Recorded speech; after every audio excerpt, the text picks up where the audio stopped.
We're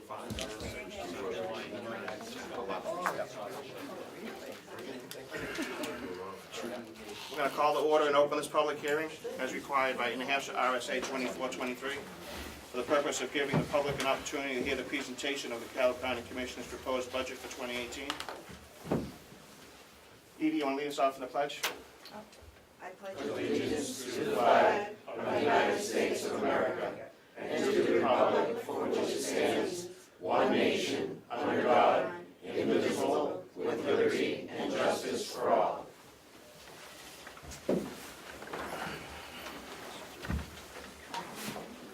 I just have a couple comments. During the presentation of the budget, I would ask that everybody holds their questions until the subcommittees convene. If we start asking lots of questions during this time, it'll just draw out this meeting. And forward those questions to the subcommittee chairs through the chairman of this delegation. And who's going to make the presentation this morning? Yes, thank you. Let me start off by saying good morning. As the Commissioner's 2018 proposed budget, we have had a slight increase in revenues and a slight decrease in revenues. And let me explain that. In the nursing home, our estimations are 1.1% less revenue projections than it was in 2017, which accounts for about $127,000. And the expenditures are up about 3% due to contractual obligations, which we will get into at the next meeting. You'll vote to approve the cost items of the nursing home 2018 contract. In the 100 fund, in everything except the nursing home, we have a 15% increase in revenues, and that's registered deeds and the jail. It's $196,000 more than 2017's revenue projections. Expenditures are up only $96,000. What is that percentage? That's about a 0.6% increase.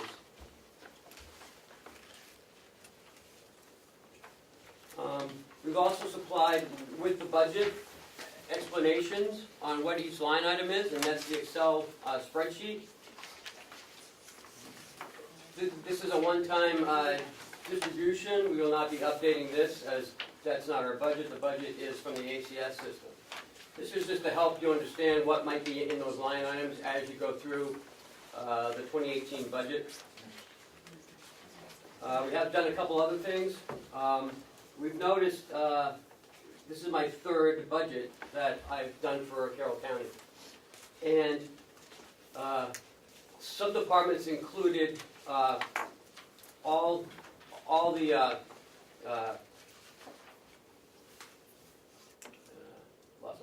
all the salaries in one line. And for example, the registry deed, all the salaries were in one line. The jail was all in one line. The nursing home administration was all in one line. So to make things more uniform, we've included the entire county. Each department has its own line and its salaries. I don't know why that was always broken out. Some were broken out, some weren't broken out. So the commissioners decided to put it all in one salary line.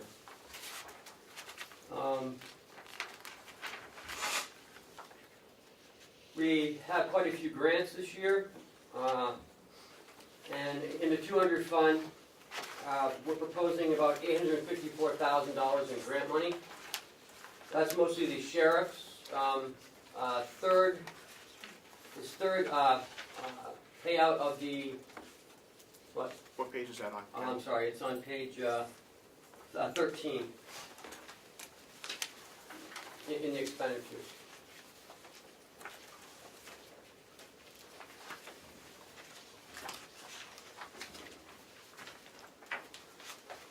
As you remember, the sheriff got a dispatch improvement grant a couple years ago. He received one this year, and this one is for 2018. This will be the third one, and this is for the improving of all the communication towers. We've done the inside of the dispatch with 4 new consoles, updated equipment, and this is completing that round of grant money from the feds to improve all the towers. Now, from discussing this with him, it seems that we may eliminate the Belknap Tower repeater system. So we're going to be putting out new repeaters. So currently I believe we have 7 repeaters. This will bring it down to 5 repeaters. But he'll get more of that as we go through the some of the budget talks. If we can get into subcommittees. The jails has a second chance grant and also an IDN grant.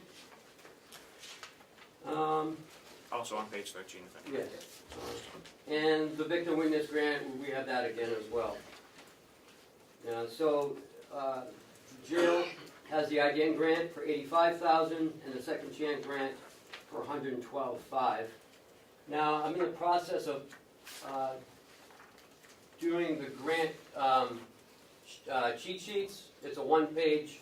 I've got them all done. I just want to double check some of the numbers, make sure I have the right information in before I send them out to you. But I have just about completed those, and I'll send them out within the next week or 2. Oh yeah, definitely before the subcommittee.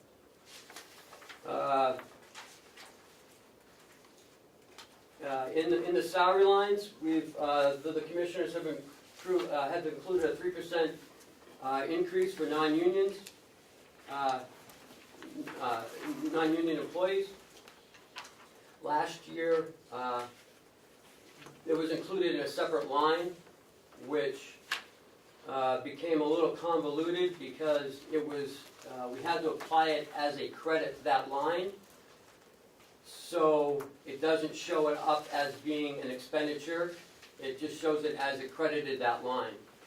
So it may look like there's a 6% increase in that salary line, but there's only a 3% because of the 3% from last year. And as we get into subcommittees, we can talk more on that as well.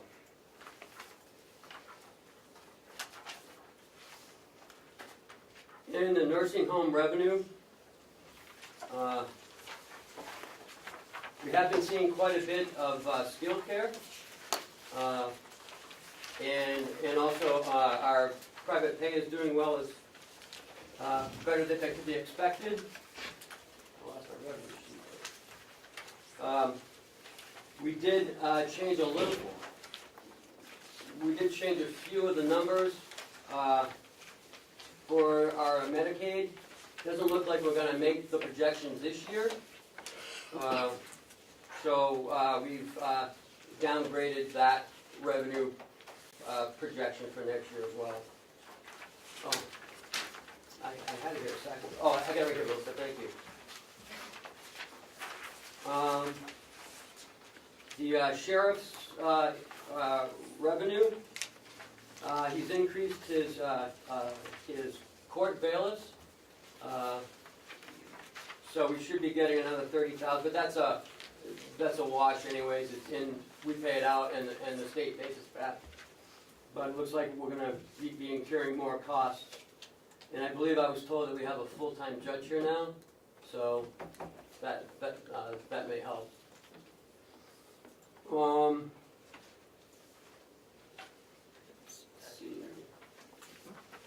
The registered deeds did very well.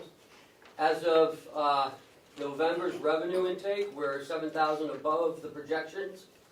I anticipate us being close to $100,000 over last year's, over this year's projection of 2017. I think it was budgeted at 820. I believe we're at 827 currently, and we still have December to go. So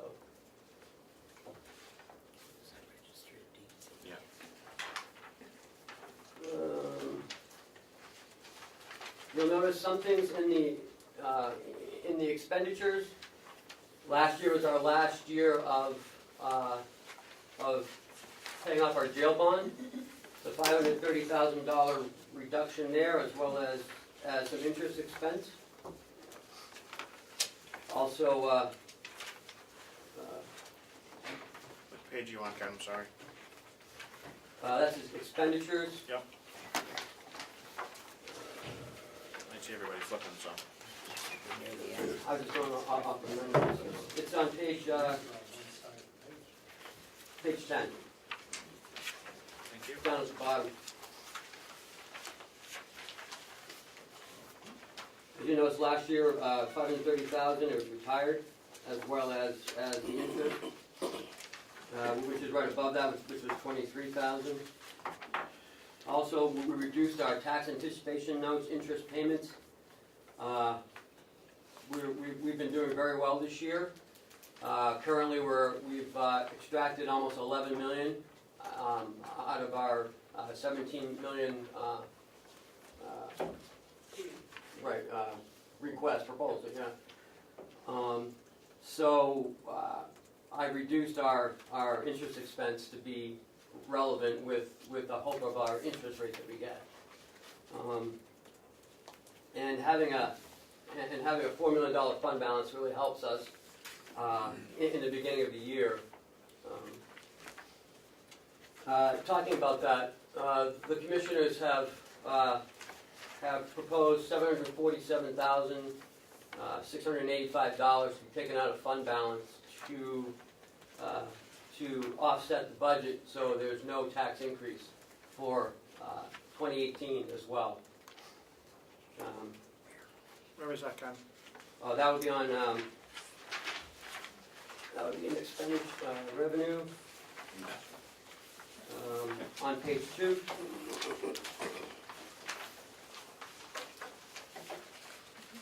Down at the bottom, surplus to reduce taxes, $747,685. We've also reduced the farm income for the sale of wood. Unfortunately, we're about $7,000 short in our revenue this year on wood. And we have a little less than half of the wood that we had last year available for next year. So next year will be it.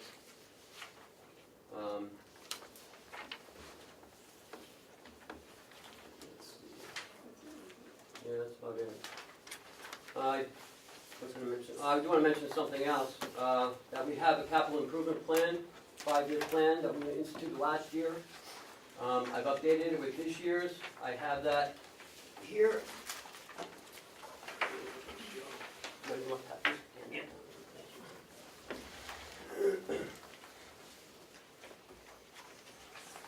So our total for capital expenditures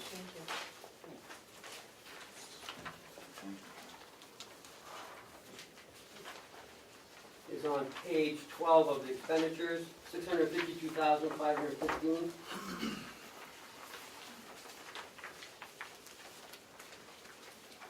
You'll notice at the top of the page, energy savings, on page 12 of the expenditure.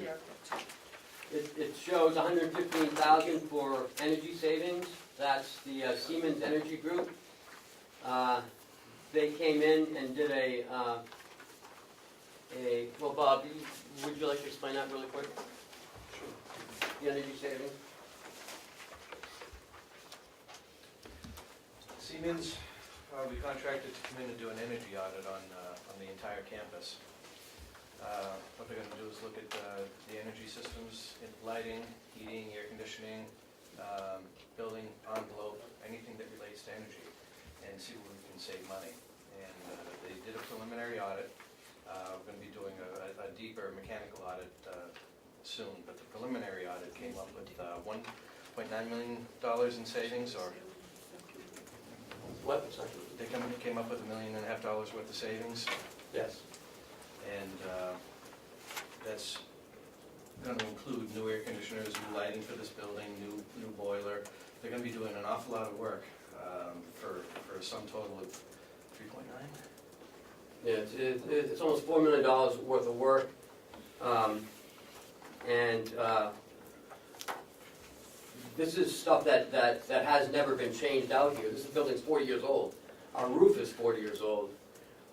They said that it's gone past its useful life, and we're going to start having problems with it. So that's included also in the energy saving proposal, to replace all the air handlers, all the boilers to energy efficient boilers, change all the lighting to LED lighting.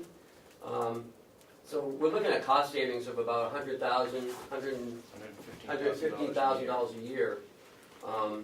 And we can do some of the stuff with the savings that we have, or we can put in $115,000 a year as a capital and get everything done all at once. Then we don't have to worry about it.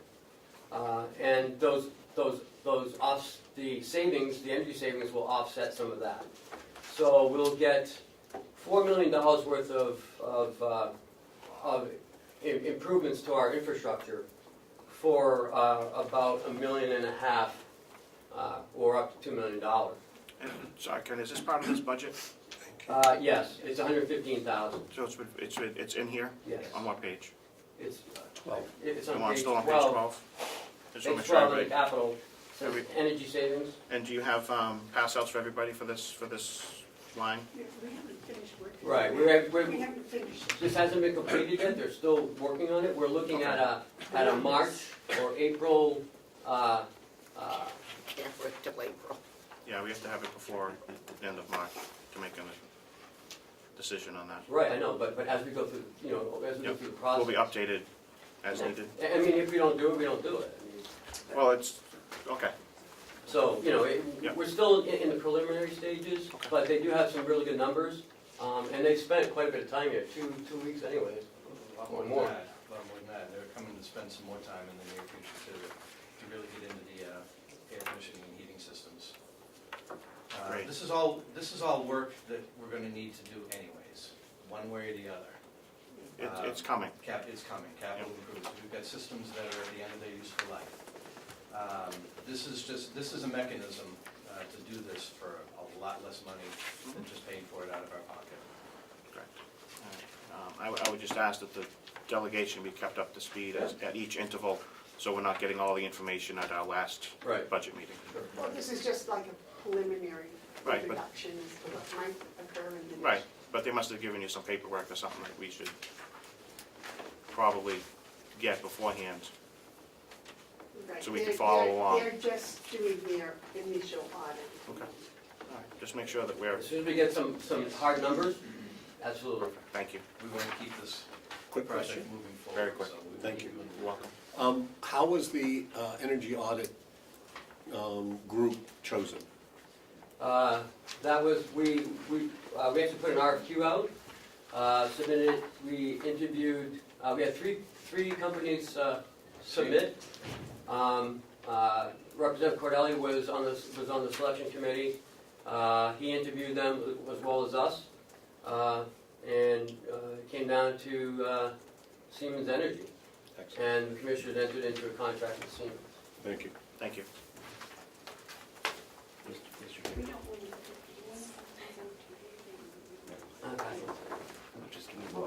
Because they're always asking for it. I'm going to pass out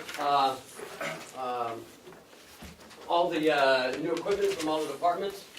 Please, keep that with you. I'm handing it out now, but we'll talk about it when we get to subcommittees. It gives you an idea of what in the new equipment line. And what was this pass out, so everybody knows what it is?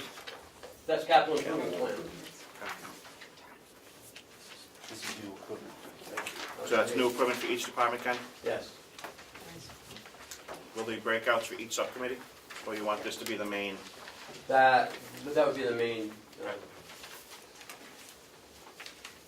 We've endeavored this year to give you all the information that you need, so you'll have time to study before you have your subcommittee meetings. If you have any questions, if you would give them to Chairman McConkey, he'll pass them on to me, and I'll make sure that they get answered in the proper departments. But You ready for the bottom line? Yep. Yeah. No increase if we use fund balance. So it'll be $17,603,592, the same as 2017's taxes. Mhm. So that's where we are on that. And all we need is the Jack 757 out of the fund balance, and there'll be no tax increase for the taxpayers. Do we know what the underspent lines were last year? What the total was? Well, we're not quite done in 17 yet, but I do have some. Would you like that for the subcommittee meetings? No, just what the fund balance would be after this budget is over would probably be helpful to each subcommittee, especially if there's a significant surplus. Won't know that until January 1st. Or later. Good. Well, and also in special fees and services, there's 100,000 still sitting in the contingency line. We didn't use that. That was set aside for Chrono's update. And as you know, we went to an outside time management payroll company. Things have been going very well there. They're starting to test it this week. They're doing a ghost payroll for you? They're doing a ghost payroll? Yes, yeah. Very good. So I'm looking forward to this, truly. We are too. I think I can speak for everybody here. They're a great company. Anything else? That's about all I can think of right off the top of my head. Thank you. Open it for public comment. I guess I have a few questions. So I was confused on the energy stuff. You're saying you're gonna get $4 million of improvements for about $1.5 million. I was confused with that. Is that because of the savings? Yeah. Okay. And then in terms of the assisted living, that $10,000 or whatever it was is in the 17 budget. There is 10,000 set aside in the 2018 budget. And the 2018 budget. Mhm. Okay, so it's going to be paid for out of 18? Is that- It's there, we'll Okay. see. Okay. And then I look forward to hearing about the farm. We'll look forward to hearing about what the plans are for the farm. I lost track of that budget. Mm. Anything else, Damon? That's it, thank you. Thank you. Any other public comment?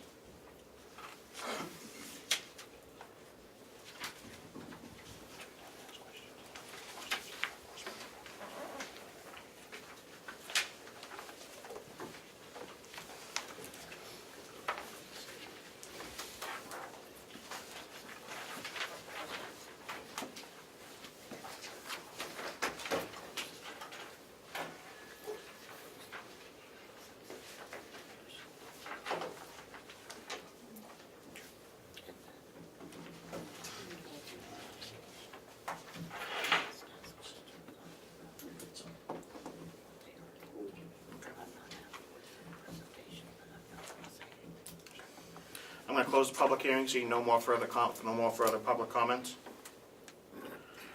I'm going to deviate slightly if there are important questions that the members here have. We're going to have maybe 10 or 15 minutes of just a quick Q&A with the presentation. Jerry? Yes, I'm still a little bit confused about the energy issue. You keep talking about we're gonna get $4 million of work, $4.5 million, that's over what time period? I mean, because savings accrue over a time period, not a one-time. 17 years. 17 years, so that 1.5 is a 17-year payback period, okay, thank you. Who's next? Go ahead, Ed. Mr. Chair. I was wondering where the $10,000 was in the, for the assisted living, where is it in the budget? Just so I can know where it is. I believe it was a capital expenditure on there somewhere. Is it in the commissioner's budget or nursing home budget? Well, you just want to hear it. It's in 4102. Can you tell us what page? Where was that? Yeah, it's on page 2 of the expenditures, Under elder care, elder care. 67 or 44, excuse me. Line 44. Thank you. Thank you, Mr. Chairman. Tom? Thank you, Mr. Chairman. So, Ken, what is the reported balance in the fund, the surplus fund today? 4.1 million. And we know that's not a cash balance, so how reliable is that number? You know, how reliable is it? It's from our auditors. Okay. And so what will it be after you're only gonna subtract 747 from that? And so, well, I guess one follow-up is, 747,000, how much is that on, if it went to taxes? About 2 cents? Not even that. Thank you. Glenn? Thank you. Since the budget is all about priorities, I'm just wondering if we could hear from the chair of the commissioners about what their priorities are in this budget? You okay with that, Amanda? You have time for that? Are you prepared for that? No, not really. We did it on a need-based budget. Yep. So the priority, I would say, is what it's always been, the county getting what it absolutely needs here at the complex, as well as being very aware of the taxpayers' burden.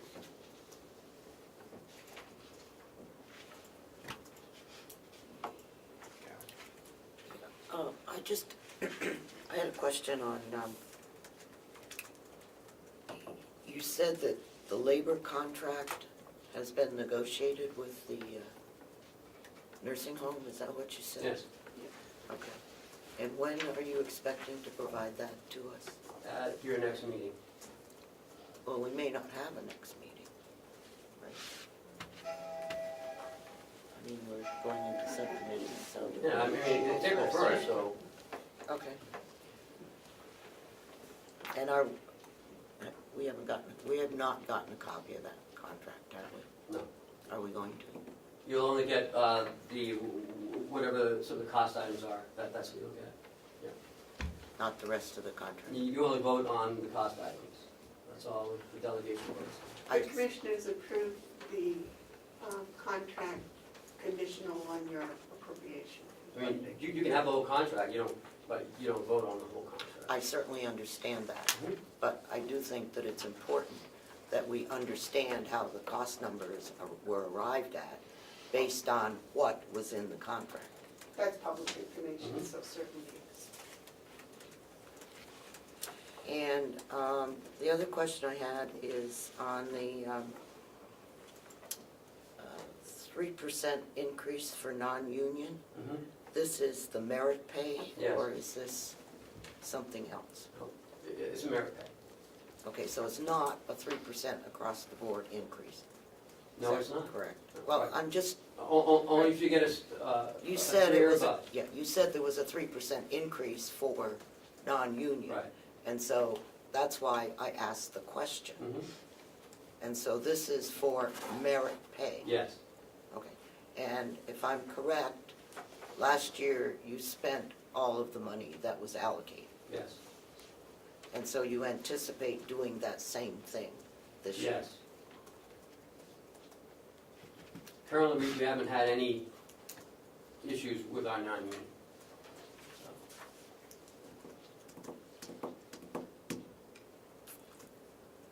One more? One more. I also noticed that the number in your MS-46 that you sent to us for debt service Mhm. didn't match what was in the budget, or maybe I'm reading it wrong. but it showed debt service as very squirrely. You showed debt service at 1.182864. Right. That's long-term bonds. And yet, in here, you're only showing 7,000 in principal. There's a nursing home bond. Oh, so you included the nursing home bond here and not under the nursing home? Right. Okay, agreed to put the nursing home bond under the nursing home. Change that last year when they moved the nursing home to the general fund.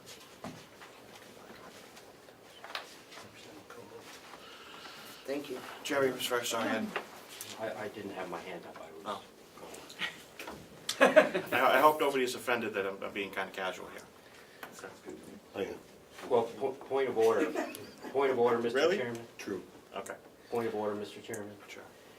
We shouldn't be whispering in a meeting. It has to be audible to the public, and not even the members can hear whispering, so we need to not do that. Thank you. Good, Jerry. Thank you. In that case, I'll keep the casual aspect. Regarding, or harkening back to what Glenn said earlier, in terms of priorities, there was a lot of discussion about attorneys, the attorney's office, and perhaps hiring more attorneys and so on. Does this budget reflect any increase in attorney personnel or Yes. not? It does. And how many? It includes from a part-time to a full-time administrative assistant and a law clerk. Any more attorneys, though? No more attorneys. Support. Right. 200,000. Support staff.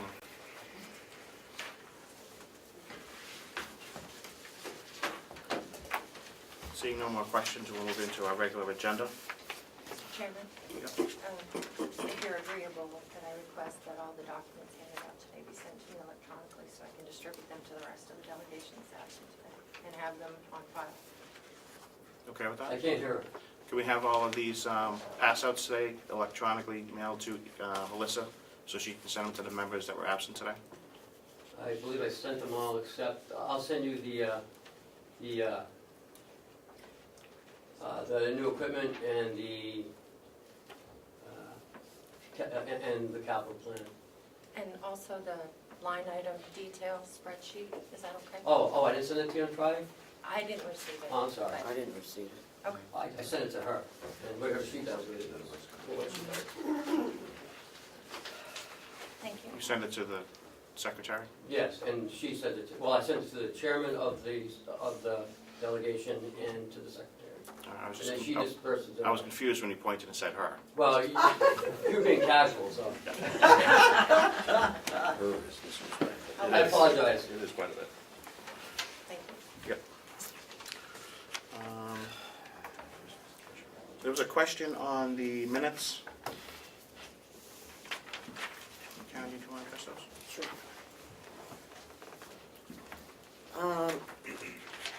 Our minutes of November 6th, there were several items in there that the commissioners agreed that they would send out, that I'm not exactly sure to whom you sent them, but the delegation members have not received them. And obviously, if that is not working, we need to look at something different. But we asked for a copy of the merit raise policy, which was not sent out. We asked for the, how much it was, Checkmate was going to charge for payroll. That did not arrive. I saw in the budget that it's looking at 52,000. I don't know if that's right or wrong. We also asked for a report on electricity supply contract. We also asked for more detail about inmate medical expenses. We also asked for a report on the water system. The capital improvement update was provided today.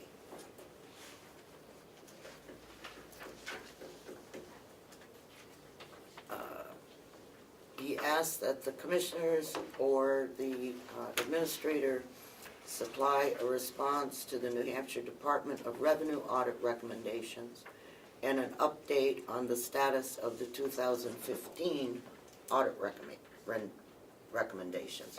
So, and you told us this morning, or you said that you would have it for us today, but now it's going to be later, is creating a one-page fact sheet and reference number for each county grant. So, I have no idea whether these were sent or not, but they were agreed to at our last meeting to be provided prior to this meeting.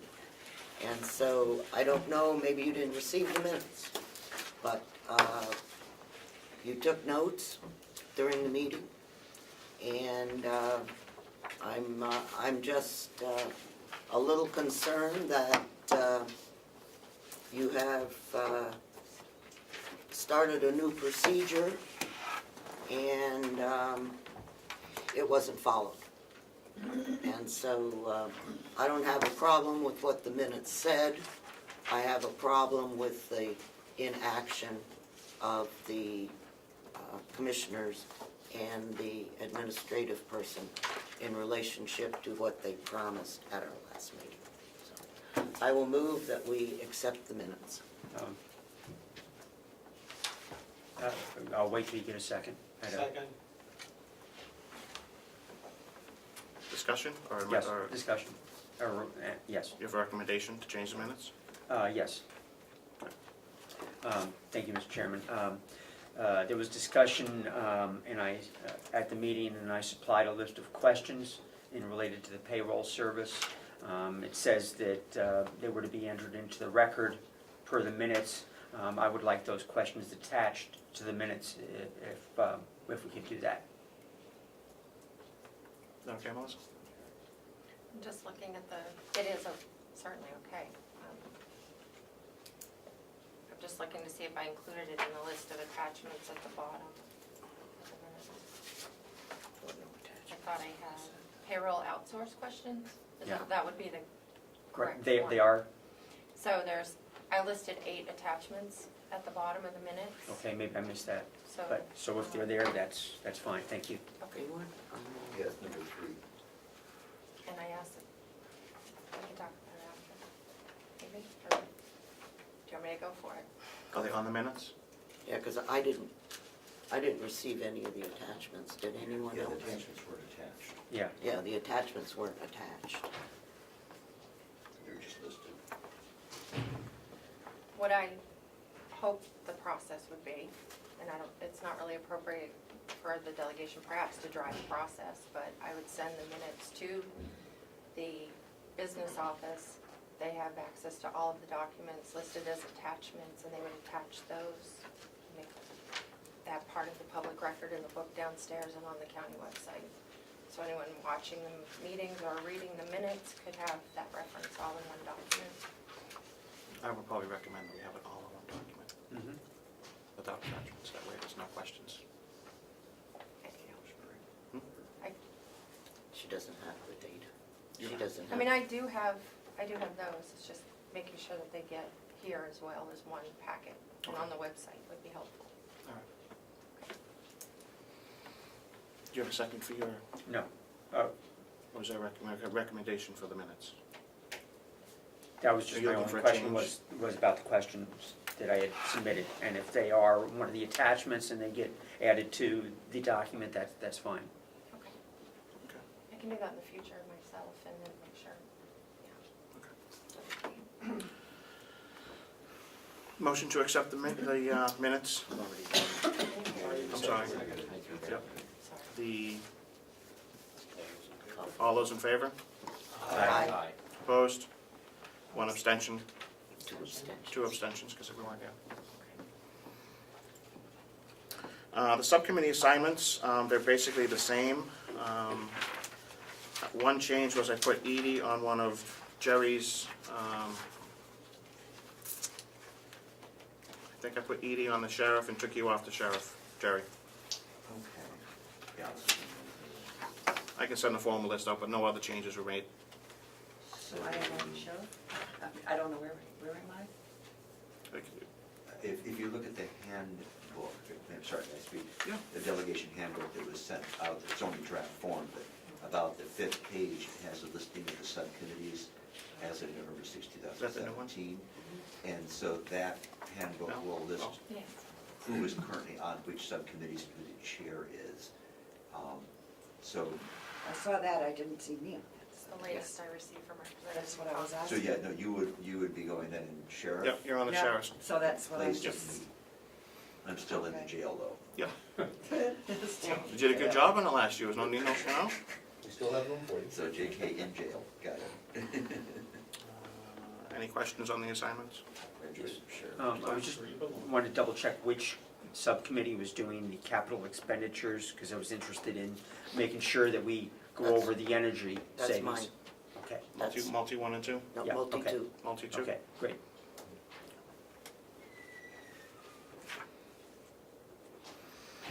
On November 6th, there seems to have been a question on the posting of the meeting.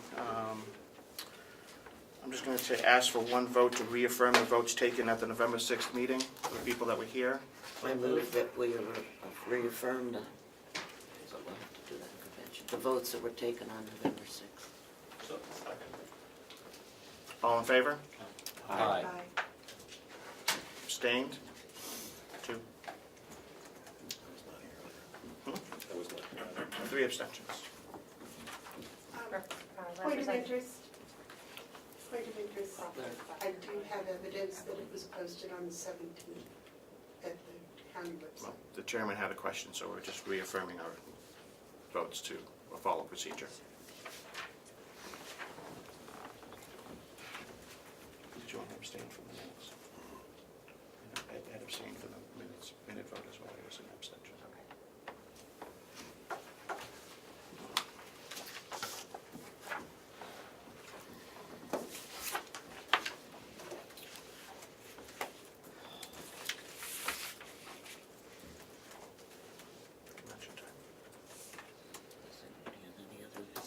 Anybody have any other questions, concerns?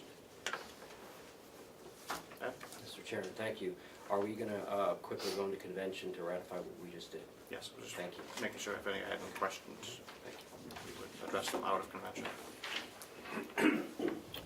Mr. Chairman, I didn't get what subcommittee Representative DesMarais was on. Sheriffs, Sure. Thank you. you're welcome. May I ask a question of all the subcommittee people? Let's see, 1, 2, What'd you say? she wants to ask a question to the subcommittee. You asking for questions to the subcommittee chairs? Well, what I would like is that I be notified, or the commissioners be notified as soon as you have a date, because we would like to attend all the subcommittee meetings. I think that's proper procedure, We do that. is to make sure that we notify everyone in a timely manner. We know, well, I can only speak for myself, but I always notify the office. Right. Because it needs to be posted. Yep. And I'm not sure who's doing the posting of the subcommittee meeting, but I think we would just direct everything to Ken. Would that be sufficient? Yes. Or the chairman of the commissioners? How about both? so if we're setting up a subcommittee meeting, Mhm. we notify Ken and Amanda, and it will get posted. Is that So you correct? won't do the posting? That's what I'm trying to figure out. I think that the procedure has been that Melissa writes it up and then sends it to our office and they post it. Is that correct, Melissa? I'm not clear on the procedure either. Yeah, I'm pretty So, sure the subcommittee I thought that's chairman what we were going call to their own do, meetings. but- We will let the chairman of the commissioners know and the county administrator, and that will be the procedure for this year. So we send it to Melissa? No, you send it directly to the chairman of the commissioners and Ken, and it will be posted appropriately. And we're responsible. If it doesn't happen, then it's our responsibility Yes. to order that it gets posted. Okay. They will make sure that it gets posted. Motion to go into convention? So moved. 1, 2.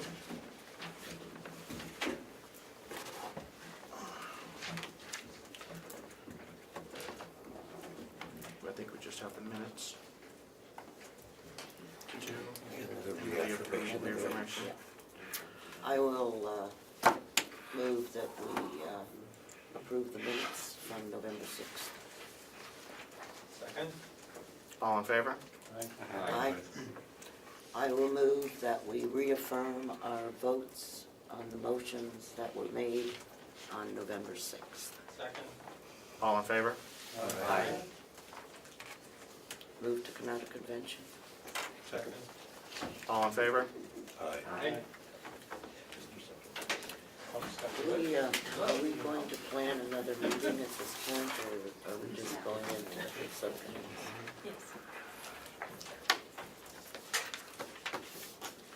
I think the next meeting will be at the call of the chair. I am uncertain of the next full delegation meeting. However, the subcommittee chairmen are asked to get the information needed for their budget process to Ken and the chairman of the commissioners in a timely manner so they can be acted on and given back to us so we could schedule our meetings accordingly.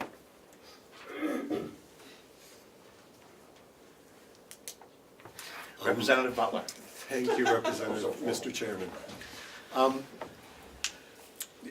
Can you review, or could someone review the structure of the budget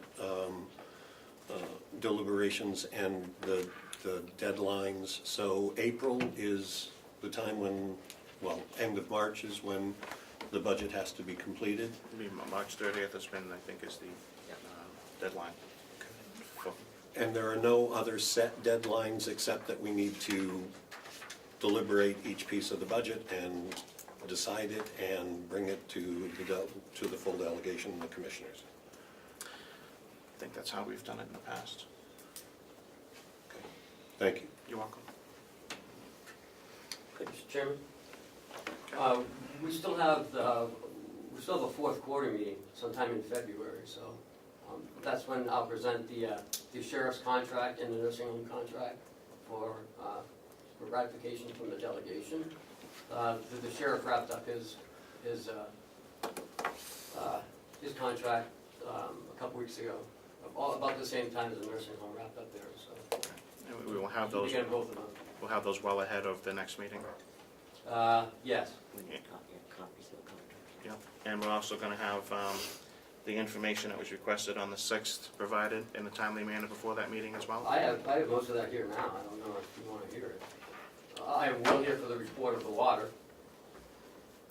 Bob's going to talk about the electricity if you want to. I mean, I don't, it's up to you. Want to hear about that? I do. Let's go. We'll hear it. Will?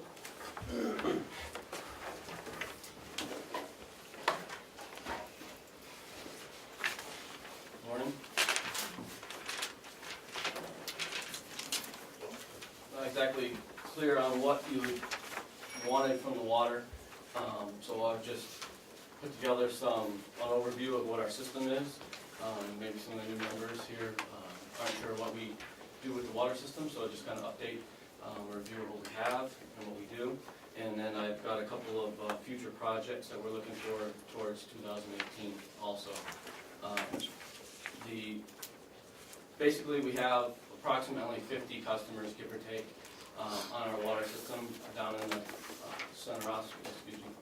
Ossipee village. And we also provide the water for this complex here.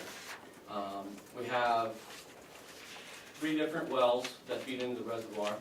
2 are bedrock wells, and the third is a combination of dug wells. There's 3 dug wells that flow into one that makes up the third well that flows into our reservoir, or excuse me, into our chemical building From there, the water is treated, and then it goes into our 200,000 gallon reservoir. From the reservoir, it's gravity fed down through the system. First hits the complex here, and then travels all the way down to the water village, the corner Ossipee. We pump about 17,000 to 18,000 gallons per day on average.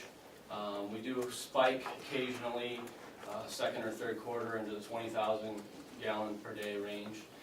If people are using more water, commonly down in the village, that can increase it. But generally speaking, we're pretty consistent on our water usage overall.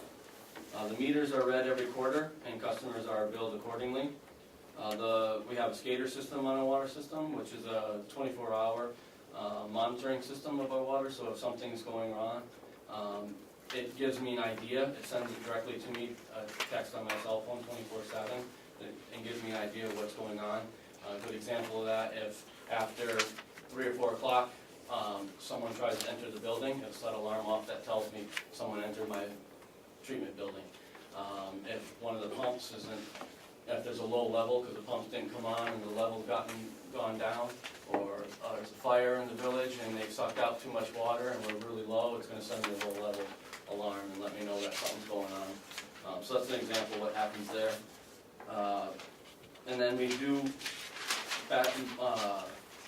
monthly bacteria tests are done, so the bacteria are sent to the state, those results.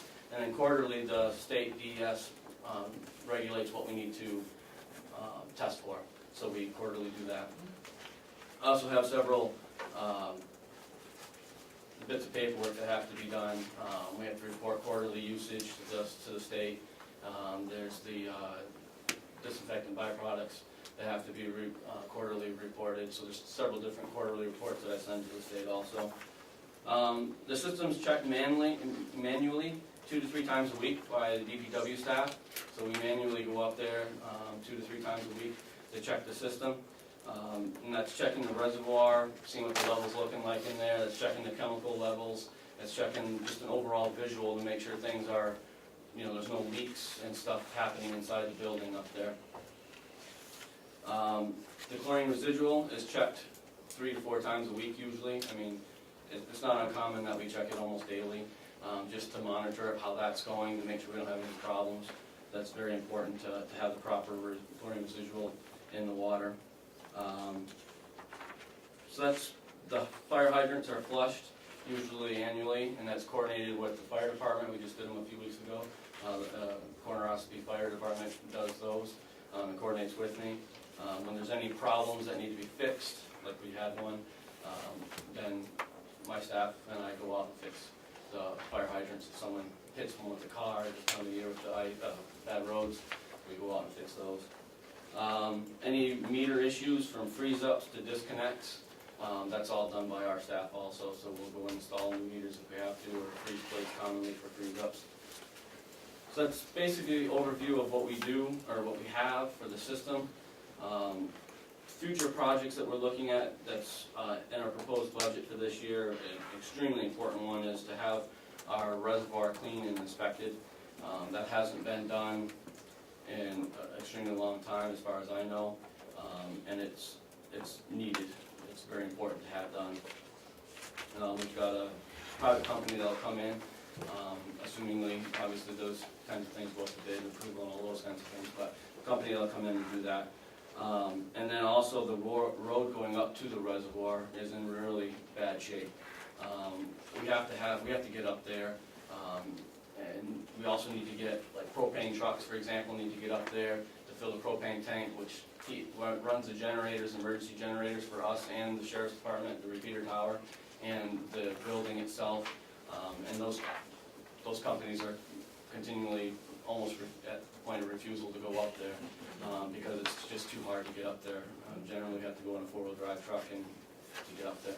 Wintertime, we generally walk to get up there. So those are 2 big projects that we foresee coming for this year. And that's the majority of my report. If, Mr. Chairman, if there's any questions that you have. Quickly. Yes. The question was, that I was looking for was the actual cost of operating the system for the corner Ossipee and the collections, and whether or not it was a fair balance between what you charge the customers in outside the complex to what we use in the complex. And that was the question that I had and what was basically recorded in the minutes. I appreciate the update on the water system because I know that most people here probably didn't have any idea about the water system, but I was looking at it from a financial aspect, which is the delegation's responsibility, is the financial working of the water system, because it is split between taxpayers and private. And I want to know what the cost is between the taxpayer side and the user side, the outside user side. So appreciate it, but I still, if I could, would like to see what's going on financially with the water system. It's not your fault. That was a good update. I just want to understand a question. Well, that's something that will be addressed in the subcommittee, I would expect. But if, I'll check the numbers again in the budget, but I think the cost and income are expressed in that. Right, I understand that, but my concern is only that does the county use 80% of the water, but yet pays 90% of the cost, okay? Or does the private people use 5% of the cost and the county pays 100%, 99%? All I'm trying to figure out is that breakout between the private side and the public side and the cost ratio that should be there, okay? I think that may be somewhat difficult to get from the budget as it's written. That's absolutely Because correct. the DPW is kind of all put together. And I do believe we have a pump separate that keeps record of what goes to the pay, the people that buy the water, right? Yes, they're all metered. Okay, so we can figure that out. It may take a while, though, but we can work on that before the subcommittee meets. Okay, well, I don't happen to be on that subcommittee, Well, okay? So, that information and will don't be go, oh, well, public. you know, I would like it to be presented to everybody so that they understand the public-private. Okay? Gotcha. Thank you, Amanda. Bill? Sorry, I misunderstood. Thank you, Mr. Chairman. Well, while we have you here, I appreciate your presentation. Do you have any idea what the age and the composition of the water pipes are? Most of the stuff that runs through our complex was updated in 2001. We had a new, that was pretty much all updated all the way down to the village. When it splits off down there, things were a little dicey back in the day, so I'm not sure, because things got added at random. People were hooking up, and this is all just hearsay and rumor from the history that I've gathered in my time here. So some of them way down low, I'm not sure, but the main pipes were all updated with our reservoir and our pump house in 2001. Now some of the pumps in the actual wells may be a little bit older, which I believe the capital improvement plan at some point in the future, there's been talk that we're going to have to look at replacing the actual pumps that pump it out of the wells because of age. But the system as a whole in the pipes, 2001. Do you know what the composition was, the pipes that were taken out, and presumably the same as that's still there in places you don't know in 2001? I mean, if we have lead pipes in the system, we ought to know that, because that's going to be a huge financial responsibility to us if it ever creates a problem, as it did in Detroit, so. Right, I don't, most of what we have is it's not lead, and I'm drawing a blank, I'm sorry.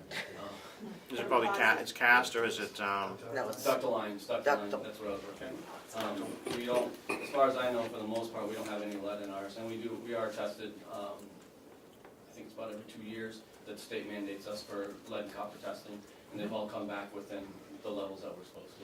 Okay, thank you. I don't think it's the distribution from us, it's probably the pipes going to the houses that Yeah, may be, that's the answer. that may be old, which I don't think we're responsible for. Someone who represents that area might be concerned. Pretty much. I had one question as well.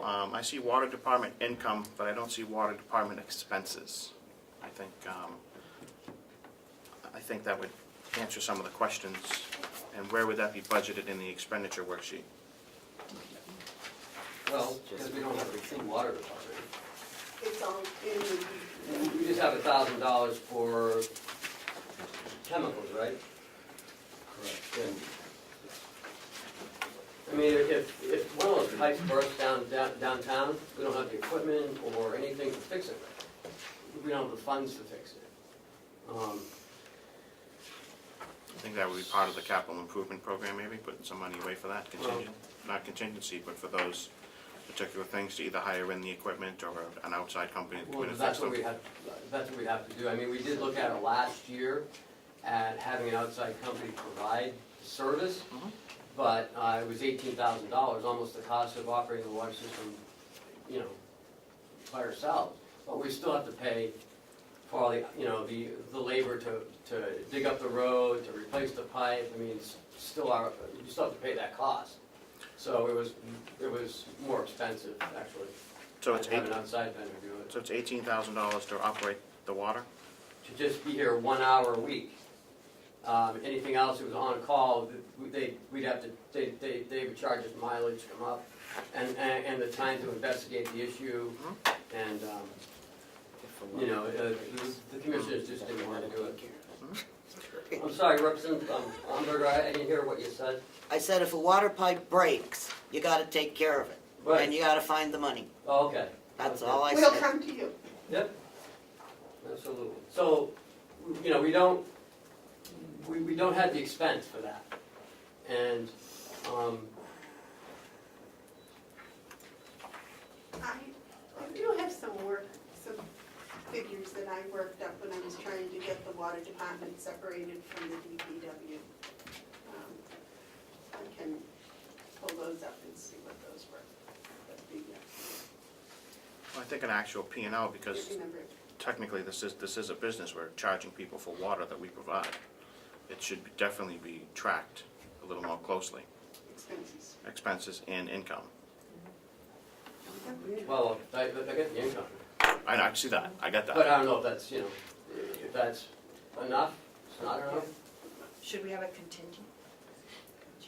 Okay. Should we have a contingency for that type of issue that's in our budget?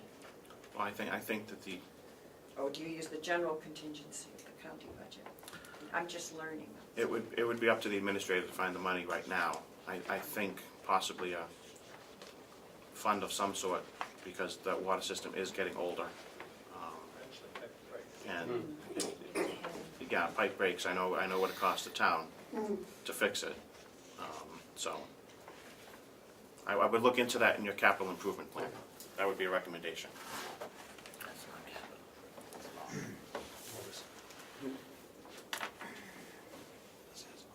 Can I ask a question, or should I save it?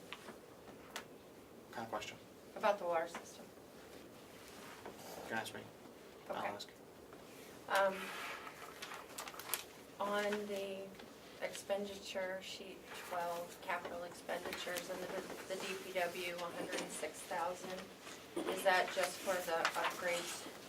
Is that where the upgrades to the road and the cleaning of the tank? No, Where would, it's in the expense budget. okay, I was just trying to reference a Yep. line item for that. That will be discussed in the subcommittee.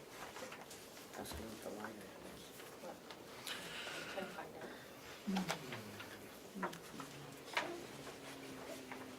What line item is that, Ken, on the capital expenditures? Is that the administration building For what? for that expenditure? For the road and the tank? Yeah. No, but that's in its operating budget. Your maintenance repairs. It's on page 8, under maintenance repairs. As you see, it went from 8,000 to 21,000. Okay. Thank you. Um, That would be the reference point for that. And just for clarification, there's not a separate capital improvement plan currently for the water system because it's not in this Right. one. Okay. But we will add it.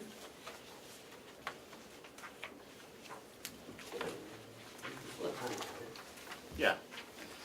And then I just wanted to know if any of the piping or part of the water system cross Route 28 where they're going to be installing a roundabout. Good The question. area will be dug up. so- Do we go across 28 at all? Under, On Route 171? No, we come down the county farm road, you know, like the dirt road, Yep. and then it crosses right there, right? Correct at the bottom of County Farm Road crosses. So we have no intersecting pipes at the intersection of 28 and 171? No, it's far below it. We're off the road a little ways, and DOT's also been consulting with me quite a bit on where our pipes are and putting in the raised areas for our shut-offs that do run over the new pavement that's going to be going on. Okay, because there's going to be quite a bit going on down there the next couple of years. Correct. Thank you. Thank you, Melissa.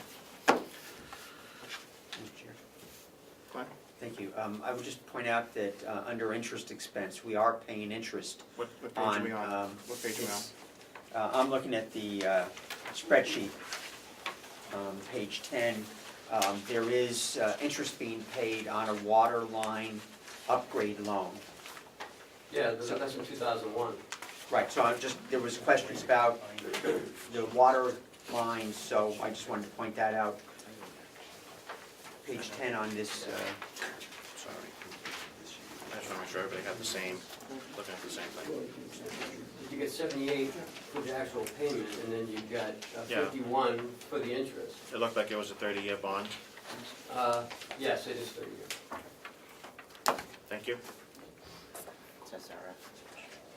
It's SRF, the State Revolving Loan Fund. Is what they borrowed the money from. And that's a 30-year. Great.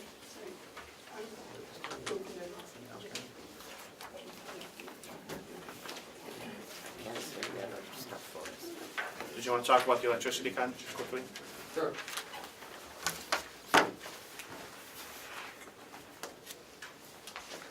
Good morning. We Morning. have, a couple of electric lines that we need to do a line item. No? We need to talk about why it's not here. Okay. We had a new electric contract that the commissioner signed, and the electric contract didn't start until September. So we didn't see any savings on the electric portion until September. And we had an increase from Eversource for the delivery charge of roughly 8%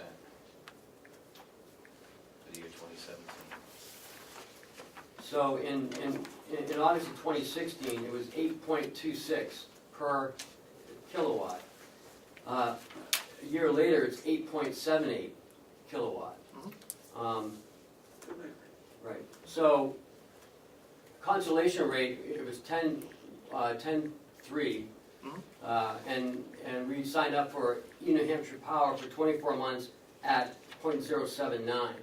So there is a reduction started in September. And when Bob put the budget together, you had asked for more money, but it was reduced for some reason. Yeah, I initially started out with 15%. We all determined that was a little high, so we settled on 5%. Which held out for all of the buildings except for two. And those two buildings were was this building in the annex, and those amounts were reduced even further in subcommittee, if I recall correctly, so that's where we are today.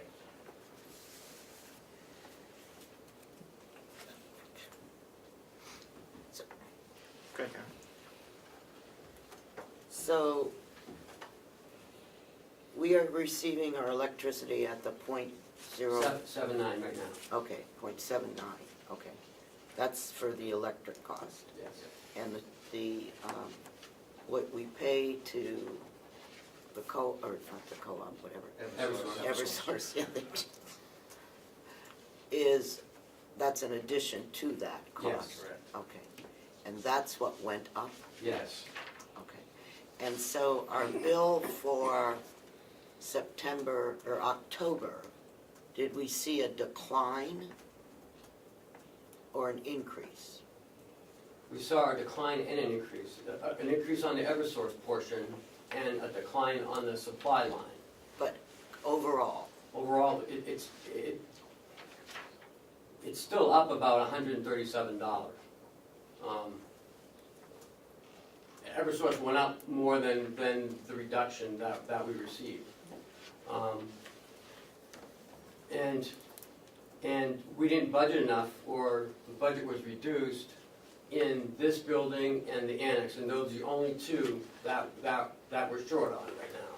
The other buildings are fine, but somewhere along the line, it was reduced $5,000 or $6,000 or more.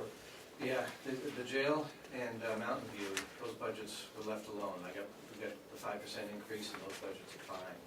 But I think it was just on the annex in this building that it was reduced, and I believe it was in subcommittee. Which was because Of the reduction in the... Because of the reduction in cost, and that's why. Yeah, and it started later than normal, so. It started in September and then Instead of, I think we were talking about June, it was gonna start. No, I thought it was more like April, but that's our propane. We get confused. But That's now, okay. we know it's, and it's for 2 years, so we won't have to worry about this till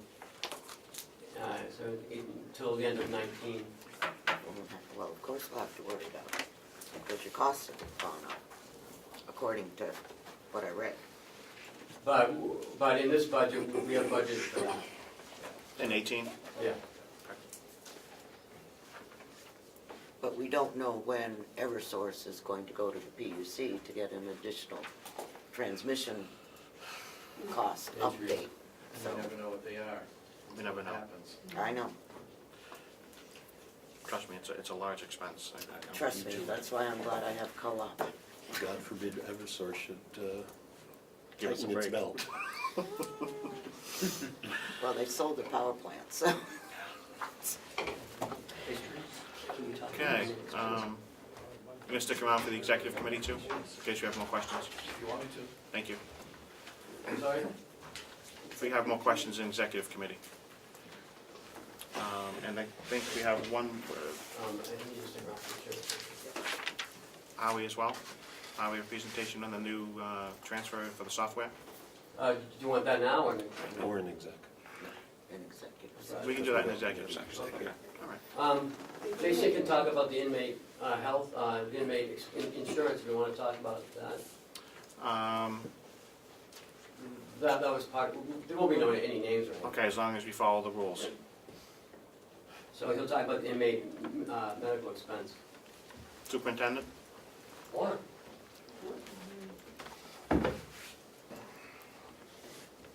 Inmate medical expense. My big unknown from year to year. Yes, it is. This year was up with, obviously, what we're dealing with in the community, so with the opioids and everything else, it does drain our resources. We've had a couple of overdoses this past year, which we were fortunate enough to, they survived, but it costs quite a bit of money when you take them out via ambulance into ICU, into another hospital in ICU. We have a lot of health issues, so our budget's up for, across the board everywhere for health, for our inmates. And that's basically what I can tell you. We get don't pay 125% of the Medicaid rate. We work with the hospitals to try to get more of a deal we can with them, including the ambulance companies, our dental, our doctors that we have contracted with the jail. Try to do everything they can to minimize our inmates going out to the hospitals if we can. We've also seen an uptick in mental health, which is also another issue that we're dealing with, because if somebody comes in, say, on an IEA, voluntary emergency admittal, we have to do, the person has to be seen for mental health, and then they have to go to the doctors and be medically cleared, usually every 3 days, to be able to stay on a listing in the New Hampshire hospital. They have to draw blood work and everything else, so that's another cost when going on in the hospital, so there's a lot of things putting pressure on our costs for inmate medical.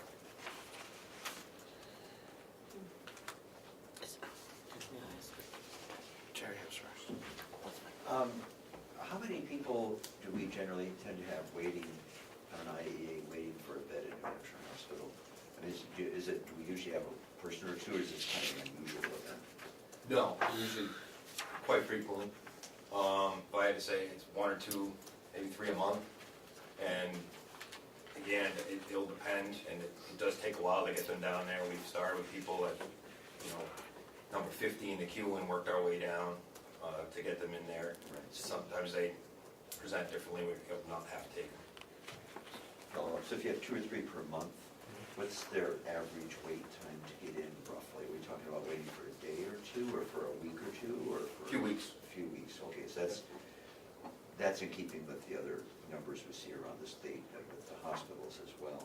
So if we have 2 or 3 per month that come in, and they're waiting for 23 days, do we have 2 or 3 people being boarded just simply waiting to get out to go to New Hampshire Hospital, basically? Yes.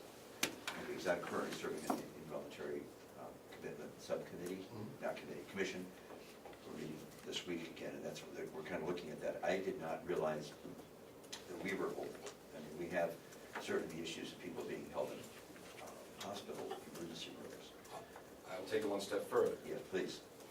The jails have become de facto mental health. So if they're down at the hospital and they pose any problems, they have an officer and they get charged, knowing that they're probably not in a culpable state of mind, and they come to us. Thus, we have to hold them, we have to transport them to get them cleared. We're using our resources for officers because it could be it's a 15-minute check on them, it could be a constant watch on them. Between our medical, mental health, and doctors, it's a significant resource. But yes, we do hold and deal with quite a few of them. And it's not just us, this is across the board in corrections. Thank you. Karen?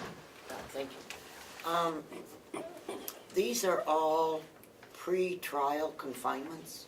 In other words, I'm arrested and I've got this problem? Not all, no. So what you're saying is people that are actually serving some amount of time, they've been through all that stuff, and now they're convicted and have a 60-day time. This is when they develop their mental health problem? No, but they can. I'm just saying it's not all of them.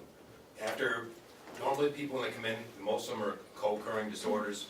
They're on some sort of substance and mental health. Once we get them cleared off their substance, a lot of times the mental health piece we're dealing with. Now, not all of them are going to the Hampshire Hospital, but we've had plenty that present later for whatever breakdown they have, where we have to initiate the IEA to get them further help on treatment that they need. So it does happen. It is more frequent on the pre-trials than it is for a sentence. So we're picking up the costs of the local police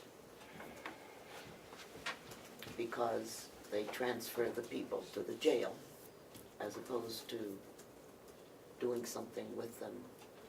Well, they get charges. They're being criminally charged. Eventually they may be dropped, but they're being criminally charged, so we legally have to hold them. Go ahead. Oh, I'm not. Yeah. Hold on, go ahead. Thank you. Representative Butler. Thank you, Mr. Chairman. In terms of, this was presented as inmate insurance initially. In terms of payment for the variety of services you talk about, do you have inmates who are on Medicaid? Do you have inmates who have other forms of insurance, and how do you deal with that? If they have their own private insurance, which we do try to find, of course they have to voluntarily give it to us. If we can find it, we will charge their insurance. If they're on Medicaid, Medicare, it's charged to there, but after being 30 days in, they lose it anyways. We can't bill for that. If they're admitted to the hospital, we're able to try to bill DHHS to get our money back, which we do try to do. With that being said, the inmate also needs to sign off on the form saying they give us clearance to be able to send that down to a charge. And I know there was a bill somewhere trying to say that they shouldn't have to sign off, that we could just do it because there's no reason not to, but when you're dealing with somebody that's got some mental health issues or distrust us anyways, they don't want to sign anything. And so it makes it difficult, but we try very hard to get them to sign and submit it to any money that we get for reimbursements. Thank you.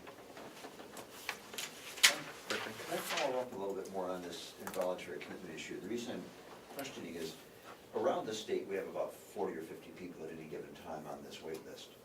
And you're saying that we have, in our little county, 2 or 3 of them in our jail alone? Because that's not even, the 40 to 50 number includes all the emergency rooms, should include all the other jails. And I'm just trying to figure out if we're missing, if we're not capturing all the data in terms of who's waiting. Because if our House of Corrections has 2 or 3, the number ought to be a lot more than 40 or 50 for the state. I say IAs, not all of us are waiting for the National Hospital either. We're dealing with IAs, which might get cleared from us, and we might not even, we might be able to manage them, but we're not looking to put them in New Hampshire Hospital. So I guess I'll clarify that too. Okay. So we have a lot of IAs that we may be managing and be able to get back on track and not have to send down there. And we've had several too, because we have a full-time mental health clinician who's also a licensed alcohol drug counselor. If they present in a different way and we're able to manage them, we'll keep them, because getting them down in there and if they present differently is not going to get them down there. So the number actually waiting for New Hampshire Hospital may only be a few per year? I would say we average about 1 a month, About at one? least. Okay, That's at least. We've Okay. seen a huge uptick. Okay. okay. Any other questions? No, I just have a comment. Sure. In this year's budget, we concluded another 30,000 in that line. And also in special fees and services, we've included 25,000 in the contingency, just in case. Because this year we've already transferred 40,000 into that line. But the year before, we did really well. So, you know, it's a shooting of a dart. Yeah. So I think we're on page 9, if everybody's following along, on the expenditure budget worksheet. Or you, Yeah, we went from 110 this year to 140. That's right. I'm just gonna work about this. Because up to the end of September, we had 64,000 and we budgeted 110. No, we transferred in 40. Right, yeah, we transferred in 40, so that brought that down. I'm sorry, say that again?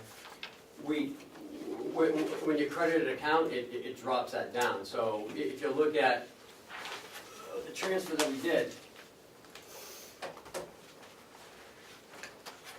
or we might have done the transfer after this. I'm on just page 9 of the expenditure budget worksheet, Yep. which says 64,000, 110, then it went to 140. Yeah, but that was as September 30th. Right. If we did it after that, then it's not going to show. We must have more up-to-date numbers than September 30th. Oh, yeah. Okay.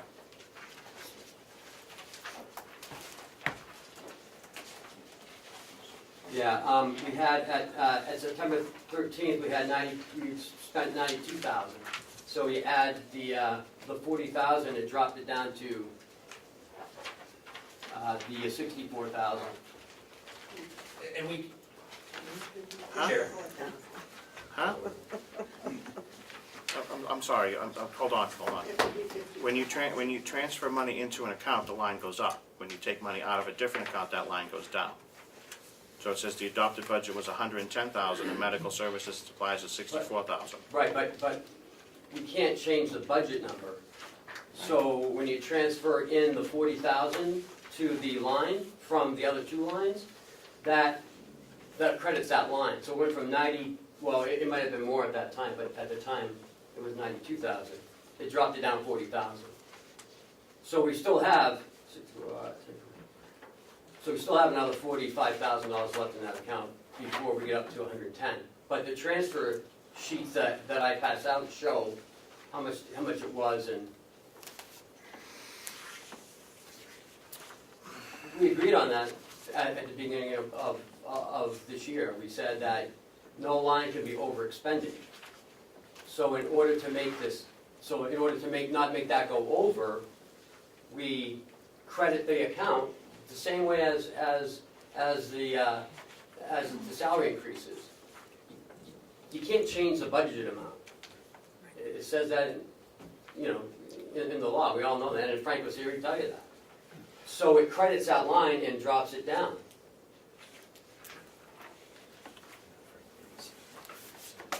All right. Do we have further documentation that we're gonna exceed 110,000 this year? Because if anybody looks at this, they're gonna wanna know why it's up to 140,000 when we've only spent 64. Just heading off of possible questions from other people. Yeah, no, you're absolutely. Yep. Yep. Okay. Mr. Superintendent? We keep our own spreadsheet next door also, we know bills are coming ahead of time, so we're about $19,000 left for this month, is all we have left, including the transfer. Still paying the medications and other things out of that line, so we're gonna be awful close. Okay. See, so since then, he's had another $35,000. So that line really should look like 150,000. Well, I mean, you never know, that's the problem. Go ahead, Glenn. Thank you. I'm just curious as to why, with our financial system, they need to keep their own spreadsheet. A lot of departments keep their own spreadsheets, because when we purchase things, we know ahead of time before the bill actually comes in, so I don't overexpend any of my budget lines. It's very simple, as a guy here, so if I know I'm purchasing something, I just keep subtracting it away, so we know some of these medication bills are already out there, we're gonna get hit with the medication bills from Westwood, and so we subtract it ahead of time, so I know where we're at. If I get close, I can come to the commissioners and go, I got a problem, even before it gets there. Follow up? Thank you. Would it, I take it that you do not have access to the financial system. Is that what I'm hearing? I have access to any information I need when I go to the business office, they can give, I always ask when I get expenditures where we're at. I'm just saying, Right, because I can anticipate. Right, but you don't have online access to the financial system, to your budget? Online access? Yeah. Thank you. Multi 1 and 2?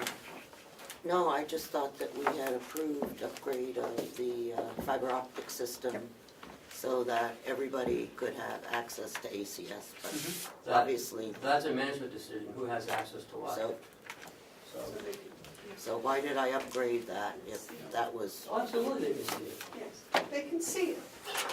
They can see it. They can't touch it, they can't change it, but they can see it. They have access to see it.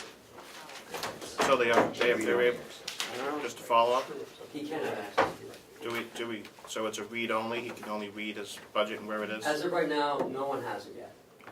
And until we're fully implemented, no one's gonna have it. Okay. I have a comment. I think it's entirely appropriate that departments keep spreadsheets based on accrual expenses when we have a budget that's done on a cash basis, because it's an entirely different accounting system, and you can't mix the two of them up. So I think that what the superintendent is doing is entirely appropriate, and we shouldn't give him a hard time for it. I'm not giving No, him, I was giving him a we're hard not time. giving him a Not a hard hard time, it's good management skills. I think all department heads do that. I know we have, go ahead. Go. I just say one last thing before you get out of Yep. here is December 27th, if anybody is around 10 a.m., our outside consultant, our mental health coordinator, and myself will be here giving a presentation on the trust program. We have a nice presentation of where we're at, where we're going, how the grants are helping us. If you're not able to make it, please watch it afterwards. It'll be informative with our stats and how things are going. What time is that? I think a 10 formal, a.m. a formal invitation to the delegation sent through the commissioners would be in order. Okay. Thank you. You're welcome. Seeing no further questions, you may go.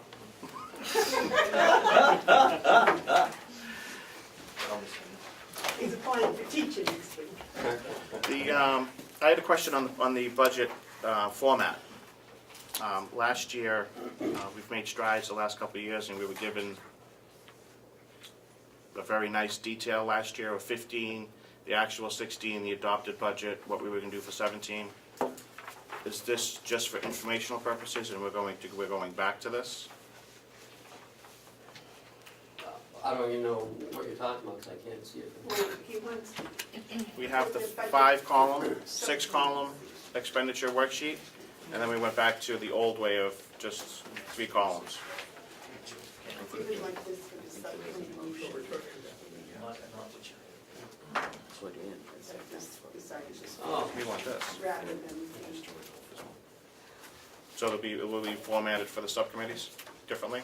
I will talk to Kathy, but I don't see why not. Because I think it was very helpful last Yeah. year to see what we did for actual for I don't know 15. why, I don't know why that came out like that. I just want to make sure that we're not going to, we'll go backwards, that we're going to be moving forwards. I will talk to her. Thank you. Bill? Thank you, Mr. Chairman. 2 things. I appreciate them only on one side of the piece of paper. It's easier to follow. And for subsequent ones, because I'm always running out of the wrong date for the wrong thing. So I don't know if there's a way to highlight something or different colors for each time one of these things are passed out. I know it sounds silly, but there's, everybody's, I got the wrong one, I got last month's. So, something to think about. Okay.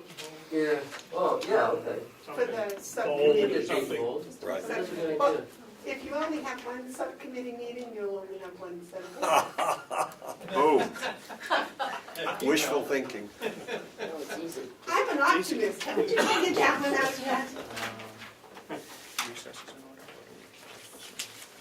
Well, myself, I would just close the meeting. You're doing the executive thing for something else, so. I move that we adjourn. May I? Oh, I had to do that before you read that motion off. If I could, just, you talked about, it was mentioned, Ken mentioned that in February we'll be having a 4th quarter review meeting.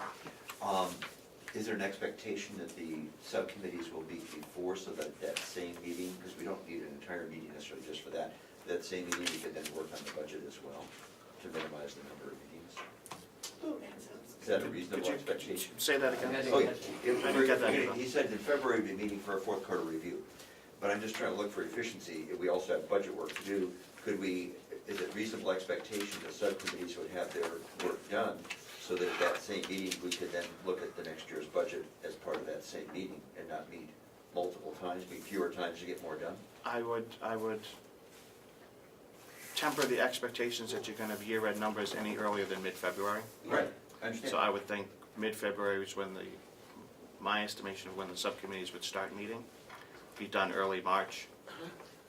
Oh, you Well, mean, we you have- want the year-end numbers? So you have before year-end the numbers, so you can subcommittees adequately meet? budget correctly. I see, Yes, because that's always been an issue, that they've always come after got it. or before or Standard not ready or, so I would, my recommendation would be we hold off until we actually have our year-end meeting, and then we have our, no? Okay. Am I Not for wrong? me. You do what you want in your subcommittee. in your Well, I don't subcommittee. have So I would wait for year-end numbers and then go from there, No but, problem, I was just forgetting how the flow goes. Thank yep, you. year-end is important. No, I know that, but Just just to- you can. 2 things. Oh, no. Yep. So it's usually at the first meeting, I believe, the treasurer makes a recommendation for the borrowing for the ensuing year.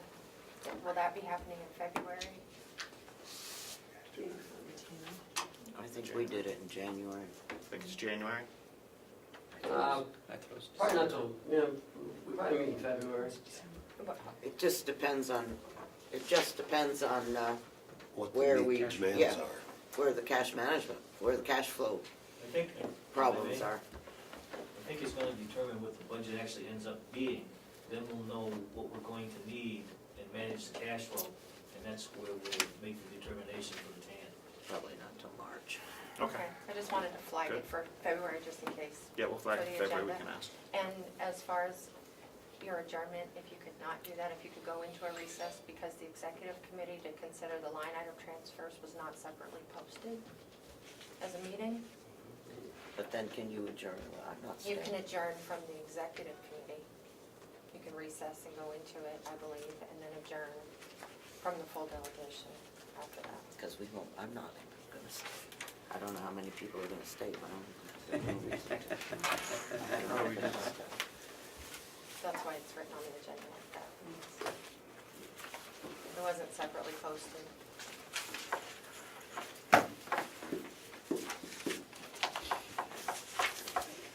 I think you can just go ahead, Recess? Or go ahead, yeah. recess, and then even if you don't have enough people to adjourn, we can adjourn next time. 10-minute recess.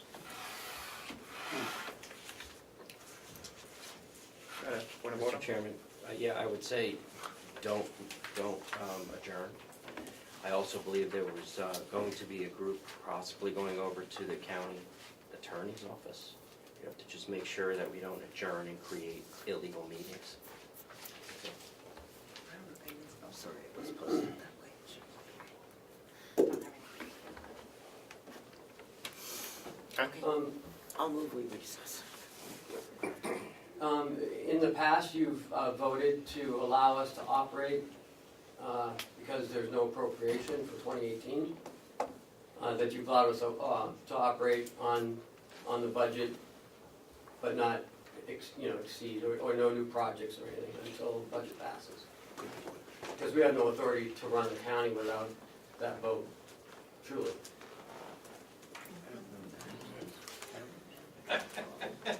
Because we have no appropriations for 18.